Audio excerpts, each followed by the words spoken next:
UEFA Champions লিগের trophy কে জিতবে, লাউতারো মার্টিনেজ নাকি Ousmane Dembele? PSG versus Inter মিলানের মুখোমুখি ফাইনাল ম্যাচের লড়াই দেখবে ফুটবল বিশ্ব অল্প কিছুদিনের মধ্যেই। সেখানে শক্তিমত্তায় কে এগিয়ে থাকবে এবং পিএসজি ভার্সেস ইন্টার মিলানের শেষ 5 ম্যাচের মুখোমুখি লড়াই ও ফলাফল নিয়ে বিস্তারিত থাকছে শামীম আহমেদের লেখা প্রতিবেদনে। হারতে থাকা ম্যাচও শক্তিশালী বার্সেলোনাকে হারিয়ে ইন্টার মিলান উঠেছে চ্যাম্পিয়ন্স লিগের ফাইনাল ম্যাচে। সেমিফাইনাল ম্যাচে অনেক হাড্ডাহাড্ডি লড়াই হলেও আধিপত্য দেখিয়েছেন বার্সেলোনা, কিন্তু শেষ পর্যন্ত হারের স্বাদ পেল তারা। অপরদিকে আর্সেনালকে দাপট দেখিয়ে নিজেদের ঘরের মাঠে কোনো পাত্তাই দেয়নি পিএসজি আর্সেনালকে কাঁদিয়ে চ্যাম্পিয়ন্স লিগের ফাইনালে উঠেছেন। এবার মুখোমুখি লড়াই করবেন লাউতারো মার্টিনেজের ইন্টার মিলান এবং মার্কিনিউজের পিএসজিতে রয়েছেন উসমান দেমবেলে, ব্যালন ডি অরের দাবিদার রয়েছেন 1 নম্বরে। অন্যদিকে লাউতারো মার্টিনেজের ইন্টার মিলানকেও লাউতারো মার্টিনেজ একা হাতে টেনে নিয়ে যাচ্ছেন। লাউতারো মার্টিনেজ ব্যালন ডি অরের দাবিদারে 3 নম্বরে অবস্থান করছেন, রাফিনিয়া রয়েছেন দ্বিতীয়তে। এবার দেখা যাবে উসমান দেমবেলে ও লাউতারো মার্টিনেজের মারাত্মক লড়াই।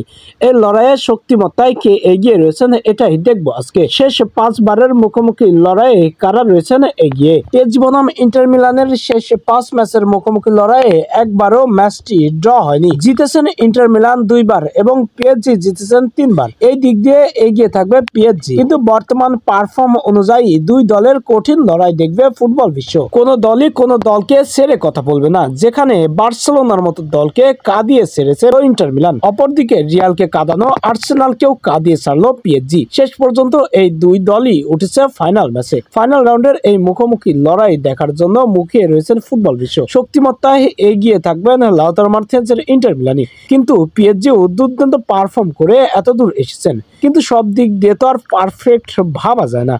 রিয়াল মাদ্রিদকে হারিয়েছিল আর্সেনালকে হারালো পিএসজি। অপরদিকে বার্সেলোনা রিয়ালকে হারিয়েছেন বহুবার, সেই বার্সেলোনাকেও কাঁদিয়ে ছাড়লো ইন্টার মিলানের ডিফেন্স লাইন অনেকটাই করা, এতে করে পিছিয়ে থাকবে পিএসজিরা। মার্কিনিউজ হাকিমিরা পারবে না ইন্টার মিলানের মতো রক্ষণ ভাগ সামলাতে। এতে করে পিএসজির থেকে ইন্টার মিলানরা অনেকটাই এগিয়েই থাকবে এই রক্ষণ ভাগের শক্তিমত্তা। গোলকিপারের দিক দিয়েও তাই। গোলকিপার যে ছন্দে রয়েছেন ইন্টার মিলানের, বার্সেলোনাকে আটকে দেওয়ার মূল কারিগর ইন্টার মিলানের গোলকিপার। অপরদিকে পিএসজি ও ইতালিয়ান গোলকিপার এমন পারফর্ম দিতে পারবে না যে পারফরমেন্সে ইন্টার ও লাউতারোকে আটকে দিবে।